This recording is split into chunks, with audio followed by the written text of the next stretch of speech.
Hello viewers, আসসালামু আলাইকুম। বরিশাল ঝালকাঠি পাকমার আসছি বেড়াইতে ফ্যামিলি নিয়ে। খুব ভালোই লাগতেছে, আনন্দ করতেছে। জায়গাটা খুব সুন্দর, দেখেন ঘুরে ঘুরে দেখাইতেছে জায়গাটা আপনাদের। খুব সুন্দর জায়গা, অনেক সুন্দর জায়গা। দেখেন একবার যে এখানে ঘুরতে আসবেন সবারই ঘুরতে মন চাইব, আবার আসতে মন চাইব। অনেক সুন্দর। আমাদের ফ্যামিলি সব আগে চলে গেছে, আমি একটু পিছনে রয়ে গেছি। আমাদের সাথে সারেঙ্গল বাজার।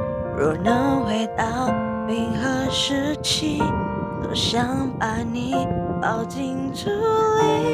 你的笑的疗愈，让人深夜苏醒。摄取你的风景，享受废墟，像是路文明。能否一场奇迹，一线生机？能不能又再一次？